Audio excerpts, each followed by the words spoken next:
জয় গুরু, জয় শ্রী গুরু বাবাজির জয়, জয় শ্রী শ্রী মহেশ্বরনাথ বাবাজির জয়। আমরা যখন সাধন পথে এগিয়ে চলি তখন শ্রী গুরুদেব সদা সর্বদা চোখে চোখে রাখেন এবং যখন যা আমাদের প্রয়োজন তখন তা তিনি সঙ্গে সঙ্গে কিভাবে কোথা দিয়ে উপস্থিত করে দেন সামনে। আজ শুনব তেমনই কিছু ঘটনা। পাঠ করে শোনাচ্ছি হিমালয়বাসী গুরুর ছত্রছায়ায় এক যোগীর আত্মকথা বইটি থেকে, শ্রী এম এর আত্মজীবনী। আগে শুনেছি আমরা অষ্টম অধ্যায় পর্যন্ত, আজ নবম অধ্যায়। অদ্ভুত এবং সময়োচিত সামগ্রী সমূহ। তিনি লিখছেন, আভ্যন্তরীণ পরিবর্তনের প্রক্রিয়া শুরু হয়ে গেল এবং আমার অন্তরের গভীরে সচেতনতার জলস্রোত নিঃশব্দে নতুন নতুন উপনদীর জন্ম দিতে লাগল, যারা অবশেষে সেই মহাসমুদ্রে গিয়ে মিশে যাবে। এই প্রক্রিয়াকে ত্বরান্বিত করার জন্য প্রয়োজনীয় সকল জাগতিক সামগ্রী অদ্ভুতভাবে চলে আসতে শুরু করে দিল। যদি আমার যোগাভ্যাসের ব্যাপারে কিছু জানার প্রয়োজন হতো অথবা দর্শন ও ধর্ম সংক্রান্ত কিছু জানার প্রয়োজন হতো, তাহলে একই ধরনের বিষয়ে আলোচনা হয়েছে এই রকমের বই যেন জাদু বলে আমার হাতে পৌঁছে যেত। বড় হয়ে যখন আমি একা ঘুরে বেড়াবার অনুমতি পেলাম তখন আমি প্রায়ই ত্রিবান্দ্রম পাবলিক গ্রন্থাগারে যেতাম। এক প্রাচীন ভিক্টোরীয় অট্টালিকা, যেটা আদি দর্শন, ধর্ম এবং আনুষ্ঠানিক আচার আচরণ সম্পর্কিত তথ্যের এক ধন ভাণ্ডার ছিল। সেখানে লম্বা চুল ও দাড়িওয়ালা এক গ্রন্থাগারিক ছিলেন। নামটা এখন ঠিক মনে নেই, যিনি নিজেই নিজেকে আমার পরামর্শদাতা নিযুক্ত করে নিয়েছিলেন এবং আশ্চর্যতম বিষয় হলো যে তিনি সঠিক সময়ে সঠিক বই বাতলে দিতেন। এইভাবে আমি the complete works of Swami Vivekananda, the gospel of Sri Ramakrishna, Isis unveiled, madame ব্লাভাস্কির the secret doctrine, the Zohar, Upanishad এবং ভগবত গীতা, গ্রিক দার্শনিক অ্যারিস্টটল, প্লেটো এবং আরও অনেক বই পড়েছিলাম। দুটি ঘটনা এত অদ্ভুত ছিল যে আমি তাদের সামান্য কাকতালীয় বলে বাতিল করে দিতে পারিনি। একদিন সকালে বাড়ি থেকে অল্প দূরে ব্রিটিশ কাউন্সিল লাইব্রেরির দিকে হাঁটছিলাম। ভেবেছিলাম প্রাচীন বেদান্তিক সাহিত্য পঞ্চদশী অফ বিদ্যারণ্য পড়ার সময় পাওয়া কিছু অসঙ্গতির ব্যাখ্যা খুঁজে পাব। আমি দর্শন ও ধর্মীয় বিভাগে খুঁজছিলাম, কিন্তু সেরকম উপযোগী কিছু পেলাম না। তারপর নিচের তাকে ডক্টর রাধাকৃষ্ণনের উপনিষদের অনুবাদ ও মন্তব্যের উপর একটি বই দেখতে পেলাম এবং বইটি বার করার জন্য নিচু হলাম। ঠিক সেই মুহূর্তে তিনটি বাঁধানো বই ওপরের তাক থেকে আমার ঘাড়ের ওপর পড়ল। ব্যথা কমানোর জন্য ঘাড়ে হাত দিয়ে ভালো করে মালিশ করে তারপর বইগুলো তুললাম। একটা ছিল অ্যালডাস হাক্সলির দ্য পেরিনিয়াল ফিলোজফি, অন্য দুটি ছিল জে কৃষ্ণমূর্তির দ্য কমেন্টারিজ অন লিভিং। সেই ছিল কৃষ্ণমূর্তির বইয়ের সাথে আমার প্রথম পরিচয়। যদিও ওনার অনেক মতামতের সাথে আমি একমত ছিলাম না, তবু বলবো যে দ্য কমেন্টারিজ অন লিভিং অনেক বেদান্তিক ধাঁধার সমাধানে সাহায্য করেছে। যাই হোক, বইগুলো কেমন করে পড়েছিল তার ব্যাখ্যা আমার কাছে নেই, কারণ সেই মুহূর্তে ওই বইয়ের তাকের কাছে আমি ছাড়া আর কেউ ছিল না। অন্য ঘটনাটি আরও অদ্ভুত ছিল। আমার তখন 14 বছর বয়স, আর ততদিনে আমি যোগ, অতীন্দ্রিয়বাদ, ধর্ম এবং দর্শনের ওপর প্রচুর বই পড়ে ফেলেছি। আমার বুকের মাঝে আবির্ভূত হওয়া সেই আলোর ওপরে স্বতঃস্ফূর্ত রাত্রের ধ্যান চলছিল। কিন্তু একটি অদ্ভুত সমস্যার সম্মুখীন হচ্ছিলাম, যেটা আমার কাছে যথেষ্ট গুরুত্বপূর্ণ ছিল। বিভিন্ন গুরুর মতে এবং বিভিন্ন বইতে হৃদয়চক্রের অবস্থান বিভিন্ন দেখানো ছিল। শ্রী রমণ মহর্ষি বলেছিলেন হৃদয়চক্র বুকের ডান দিকে রয়েছে, আর কবীরপন্থী ও শ্রীরামকৃষ্ণের মতে হৃদয়চক্র বুকের বাঁ দিকে, হৃৎপিণ্ডের কাছে। হঠযোগ প্রদীপিকা সহ আরও কিছু যৌগিক বইতে হৃদয়চক্রকে বুকের মাঝখানে দেখানো আছে এবং সেটিকে অনাহত চক্র বা অনাহত চক্র, যে চক্রটি আমার নিজে থেকেই সক্রিয় হয়ে গিয়েছিল, বলে অভিহিত করা হয়েছে।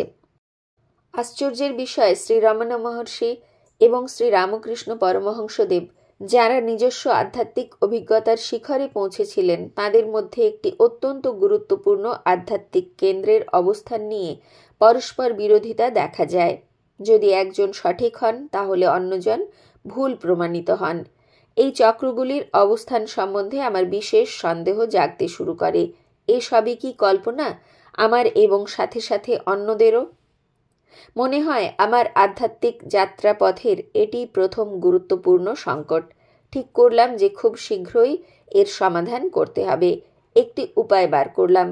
আমার গৃহশিক্ষক মিস্টার রামস্বামী তখন আমাদের বাড়ি থেকে অনেক দূরে মানকৌড় বলে একটি জায়গায় চলে গেছেন, তাই আমি সেখানে যাওয়া বন্ধ করে দিয়েছি। একদিন আমি তার শ্যালক যে আমাদের সাথে স্কুলে ছিল তাকে দিয়ে খবর পাঠালাম যে আমি অঙ্কের কিছু সমস্যা নিয়ে ওনার সাথে আলোচনা করতে চাই। তারপর বাড়ি গিয়ে বাবা মাকে ওই একই কথা বললাম। এও বললাম যে খুব দেরি হয়ে গেলে রাতে ওখানেই শুয়ে পড়ব, আর পরের দিন মানে রবিবার সকালে বাড়ি ফিরে আসব। এই প্রথম আমি বাড়ির বাইরে রাত কাটাতে যাচ্ছিলাম। প্রথমে কিছু আশঙ্কা প্রকাশের পর মা শেষ পর্যন্ত আমাকে যেতে দিলেন। সত্যি সত্যি আমার জ্যামিতিতে কিছু সমস্যা হচ্ছিল, যেটা কেবল মিস্টার রামস্বামীর সাহায্যেই সমাধান হতে পারে, কিন্তু সেটা ছিল আধা সত্যি। বাকি সত্যিটা ছিল যে মানকৌড়ে মিস্টার রামস্বামীর বাড়ি থেকে অল্প দূরে সমাধির থোটম বলে একটি বিচ্ছিন্ন কুঞ্জবন ছিল। আমার উদ্দেশ্য ছিল পড়া শেষ করে বাড়ি যাচ্ছি বলে ওখান থেকে বেরিয়ে এসে তারপর বাড়ি না গিয়ে সোজা সমাধি থোটমে গিয়ে ওখানে রাত কাটানো। আমার রাতের অভিযান শুরু করার আগে সমাধি থোটম সম্বন্ধে কিছু বলা প্রয়োজন। আর কেনই বা আমি ওখানে যেতে চাইছিলাম? মানাকৌড়ের এক প্রত্যন্ত নির্জন প্রান্তে নারকেল ও অন্যান্য গাছের একটা ঝোপ ছিল, যেখানে প্রায়ই কুকুর আর শেয়াল ঘুরে বেড়াত। সেখানে এক অতি প্রাচীন বটগাছের নিচে শ্রী রামদাস স্বামী বলে এক মহান যোগীর সমাধি ছিল, যিনি ত্রিবান্দ্রমের মহারাজা আয়াল্লাম তিরুনালের রাজত্বকালে অর্থাৎ 1865 থেকে 1880 খ্রিস্টাব্দ পর্যন্ত জীবিত ছিলেন। আগেই বলা হয়েছে সমাধি হলো এক ধরনের কবর যেখানে মহাত্মা ও যোগীরা স্বেচ্ছায় প্রবেশ করতেন। জীব সমাধি আরও গুরুত্বপূর্ণ ছিল, কারণ যোগী এখানে বুদ্ধের মতো পদ্মাসনে বসে জীবিত অবস্থায় প্রবেশ করতেন এবং শিষ্যদের নির্দেশ দিতেন কবরের মুখ বন্ধ করে দিতে।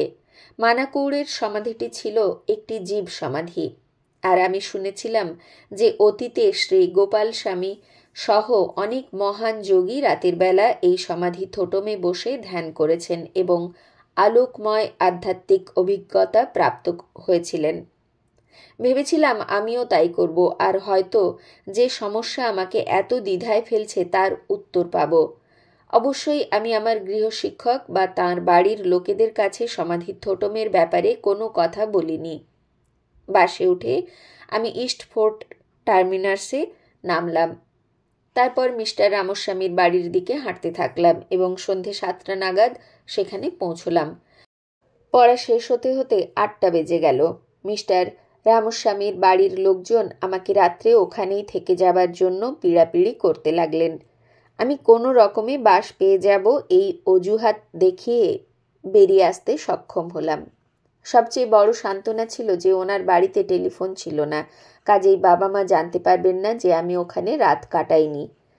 আমার বন্ধু মার্তণ্ড পিল্লাই সঙ্গে আসছিল, কিন্তু আমি কিছু দূর যাবার পরই কৌশল করে তাকে এড়িয়ে গিয়ে সমাধি থোটমের দিকে একাই চলতে লাগলাম। ওখানে পৌঁছবার আগে আমাকে একটু জিজ্ঞাসা করতে হয়েছিল। ঘড়ি না থাকার জন্য সঠিক বলতে পারবো না, তবে যখন ওখানে গিয়ে পৌঁছলাম তখন আন্দাজ রাত্রি 9:30 বাজে। ছোট গেটটা খোলা ছিল। সমাধিস্থলের সামনে একটা ছোট প্রদীপ ছাড়া আর কোনো আলো জ্বলছিল না। প্রদীপের শিখা হাওয়াতে দপদপ করছিল। আমার ভয় লাগছিল। কাছেই কোথাও শেয়াল ডাকছিল। কোনো মানুষজন চোখে পড়ছিল না, আর ওই অল্প আলোতে মনে হচ্ছিল হাওয়াতে দুলতে থাকা গাছ আর ঝোপগুলোর মধ্যে অদ্ভুত সব প্রাণীরা ওত পেতে বসে আছে। হঠাৎ খুব জোরে হাওয়া দিতে শুরু করলো, আর আমি ওই তীব্র হাওয়া থেকে কোনো রকমে নিজেকে বাঁচাবার জন্য সমাধির পেছনে গিয়ে বসলাম। মেঘের আড়াল থেকে যখন ধীরে ধীরে অর্ধেক চাঁদ বেরিয়ে এলো, তখন যেন এক অজানা জগতের শান্তি আমাকে জড়িয়ে ধরল। আমি সমাধির গায়ে ভর দিয়ে বসলাম আর ক্লান্তিতে গভীর ঘুমে আচ্ছন্ন হয়ে পড়লাম। কতক্ষণ ঘুমোচ্ছিলাম জানি না। হঠাৎ মনে হলো কেউ বা কিছু যেন আমার পা ধরে ভয়ানকভাবে ঝাঁকাচ্ছে। তাড়াতাড়ি উঠে বসতেই আমার মাথার চুল খাড়া হয়ে গেল আর সারা গায়ে কাঁটা দিয়ে উঠল। ভয়ে অসাড় হয়ে গিয়ে যাকে দেখলাম আমার কাছে বসে আছে তাকে এক অদ্ভুত দর্শন ভয়ঙ্কর জীব বললেও ভুল হবে না। দেখলাম একজন রোগা কালো কঙ্কালসার উলঙ্গ মানুষ, বড় বড় কোটরাগত চোখ, লম্বা জটা আর লম্বা দাড়ি। একমাত্র লক্ষণীয় বিষয় ছিল তার অপরিষ্কার আধোয়া শরীর থেকে ভেসে আসা মিষ্টি ধূপের তীব্র গন্ধ। সে তার রোগা লম্বা নখওয়ালা আঙুল দিয়ে আমার কাঁধে টোকা মেরে বলল, ভয় পেও না, আর হলুদ দাঁত বের করে এক অদ্ভুত ভুতুড়ে হাসিতে ফেটে পড়ল। তার বন্ধুত্বপূর্ণ আচরণ দেখে আমি সাহস করে জিজ্ঞাসা করলাম, কে আপনি? আমি? কেউ না, কেউ না, শুধু ধোঁয়া আর বাষ্প, তিনি বললেন। আমি চুপ করে রইলাম। তিনি বললেন, তাহলে তোমার একটা সমস্যা আছে, তাই তো? হৃদয়পদ্ম কোথায় আছে জানো না তো? সব জায়গায় আছে, এখানে ওখানে সর্বত্র। আলাদা আলাদা লোকের আলাদা আলাদা জায়গায়, কোনো বিতর্ক নেই। তারপর তিনি আমার বুকের ঠিক মধ্যিখানে টোকা মেরে বললেন, তোমারটা ঠিক এইখানে, অনাহত, একেই ধরে থাকো, বাবাজির আদেশ। একটা বেগুনি রঙের আলো, যা আমি আগে কখনো দেখিনি, আমার হৃদয় চক্রে ছড়িয়ে পড়ল। চোখ খোলা রেখেও আমি এটা অনুভব করতে পারছিলাম। তার কথার কোনো রকম প্রতিক্রিয়া হবার আগেই তিনি লাফিয়ে উঠে অন্ধকারের মধ্যে ছুটে চলে গেলেন। মনে হলো অনেক দূরে মাটি থেকে একটা সাদা আলো লাফিয়ে চলে গেল। আমি কি কল্পনা করছিলাম? সেই শেষবারের মতো তাকে আমি দেখেছিলাম। আমার চোখ তখনও খোলা। সেই বেগুনি উজ্জ্বলতার আনন্দ উপভোগ করছিলাম। আর কোনো ভয় নেই। ধীরে ধীরে রাতের অন্ধকারকে পরাভূত করে উষার আবির্ভাব হলো। তার সাথে সেই বেগুনি আলো থিতিয়ে যেতে লাগলো। উঠে দাঁড়ালাম। কোনো প্রাণী চোখে পড়ল না। আমি প্রায় 3 কিলোমিটার পর্যন্ত হাঁটলাম। ভাগ্যক্রমে একটা বাস পেয়ে গেলাম। তেঁতুল গাছের স্টপেজে নেমে বাড়ি চলে গেলাম। কেউ কোনো প্রশ্ন করল না। শুধু মা জিজ্ঞাসা করলেন, পড়া কেমন হলো? আমি বললাম, ভালো। যাও, চান করে জলখাবার খেয়ে নাও। আমি ইডিয়াপ্পাম আর আলুর ঝোল বানিয়েছি। যখন জলখাবার খাচ্ছিলাম তখনও আমার মনটা সেই রাতের অভিযানেই হারিয়েছিল। এই ঘটনাটা আগেও একবার পাঠ করে শুনিয়েছিলাম আপনাদের, তবে টুকরো টুকরো করে করছিলাম তো, তাই হয়তো কেউ কেউ তখনও অতটা বুঝতে পারেননি। এবারে আশা করি কিছুটা বোঝা গেল। একটা 14 বছর বয়সের ছেলে, জানি না কোন গুরুকৃপা বা কোন লেভেলের কত উচ্চতর গুরুকৃপা থাকলে এই এতটা সাহস করতে পারে। রাতের অন্ধকার বলতে আজকের আমরা যে অন্ধকার দেখি তা কিন্তু সেই সময় ছিল না।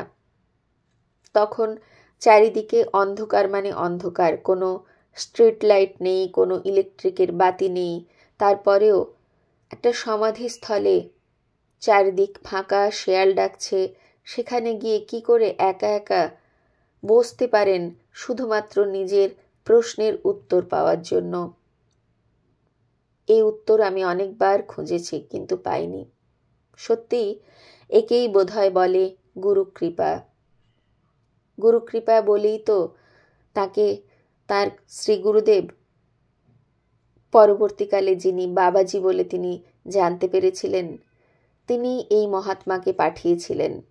কারণ তিনি যখন তার বুকের মাঝখানে টোকা মেরে বললেন, তোমারটা ঠিক এইখানে, অনাহত, একেই ধরে থাকো, আর শেষে বললেন, বাবাজির আদেশ, অর্থাৎ তাঁর শ্রী গুরুদেব তাঁকে পাঠিয়েছিলেন, ওই মহাত্মাকে পাঠিয়েছিলেন এই ছোট্ট ছেলেটির প্রশ্নের উত্তর দেবার জন্য। অদ্ভুত টান, অদ্ভুত ভালোবাসা, অদ্ভুত শক্তি, অদ্ভুত সাহস, সব কিছুই অদ্ভুত। আমাদের জীবনও শ্রী গুরুদেবের কৃপায় এরকমভাবেই ধন্য হয়ে উঠুক। আমাদেরও সব প্রশ্নের উত্তর যেন তিনি এইভাবেই দিয়ে যান, কাউকে না কাউকে পাঠিয়ে। এই প্রার্থনাই করি তাঁর শ্রীচরণে। ওং নমঃ ব্রহ্মানন্দং পরমসুখদং কেবলং জ্ঞানমূর্তিং দ্বন্দ্বাতীতং গগনসদৃশং তত্ত্বমস্যাদিলক্ষ্যম একম নিত্যং বিমলম অচলম সর্বধি সাক্ষীভূতং ভাবাতীতং ত্রিগুণরহিতং সদ্গুরুং তং নমামি। এই শ্রী গুরুদেবের ধ্যান মন্ত্র শ্রীএমের মুখেই প্রথমবার শুনেছিলাম, খুব ভালো লেগেছিল, আজ তাই আপনাদেরকে শোনালাম। শ্রী গুরুদেবের শ্রীচরণে এবং শ্রী গুরুদেব রূপী সমস্ত অন্তরাত্মাকে প্রণাম। আজ এই পর্যন্তই। জয় গুরু, গুরু কৃপাহি কেবলম। জয় শ্রী গুরু বাবাজির জয়, জয় শ্রী শ্রী মহেশ্বরনাথ বাবাজির জয়, জয় গুরু।